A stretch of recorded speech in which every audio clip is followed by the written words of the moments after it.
2026 సంవత్సరం జనవరి నెల 4వ రాశి కర్కాటక రాశి.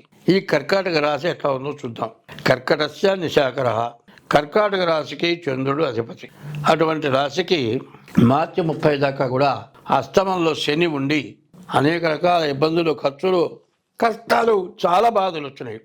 కానీ ఇప్పుడే కొంచెం మార్పు వస్తూ ఉన్నది. ఈ రాశి వాళ్ళకి ధనస్సులో రవి బుధులు కలిసి ఉన్నారు, కుజుడు ఉన్నాడు. ఈ 3 గ్రహాలు మాత్రం బాగున్నాయి. రవి బుధులు కలిసి ఉంటే బుధాదిత్య యోగం అంటారు, మంచి యోగం. వ్యాపారస్తులకు పూర్తిగా బాగుంది. తర్వాత కుజుడు బాగున్నాడు. ఇల్లు కట్టుకునేవాడు కానీ, ఇల్లు కొనుక్కునేవాడు కానీ, లేకపోతే పొలం కొనుక్కునేవాడు కానీ, వ్యవసాయదారులకు కానీ అందరికీ కూడా బాగుంది. వ్యవసాయ పంటలు బాగా పండుతాయి. వీళ్ళకి ఈ నెలలో జాతకం బాగుంది. మరి కొత్తగా విత్తనాలు వేసుకున్నా కూడా ఎదురు లేకుండా ఉంటుంది.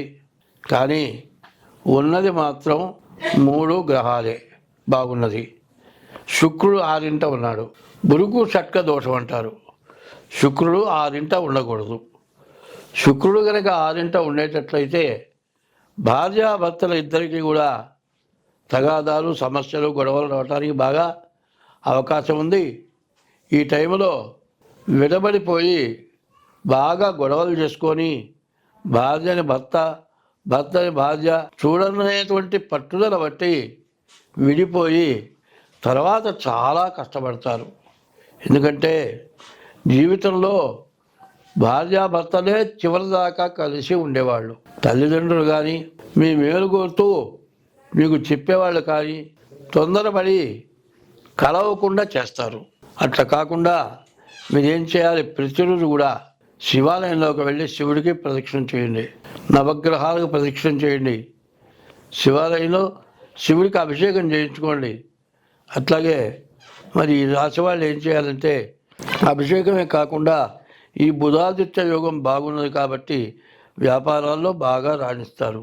మరి ఈ రాణించే వ్యాపారాలు ఏమిటాయంటే మరి ఇల్లు కట్టుకునే స్థలాలు అమ్మేవాళ్ళు, ఇళ్ళు అమ్ముకునేవాళ్ళు, మరి తర్వాత రకరకాలైన వ్యాపారాలు, ఏ వ్యాపారమైనా కూడా చాలా బాగా ఉంటుంది. అన్ని విధాలా కలిసి వస్తుంది. కానీ ఈ రాశిలో పూర్తిగా కలిసి రావాలి అంటే 3 గ్రహాలే బాగున్నాయి.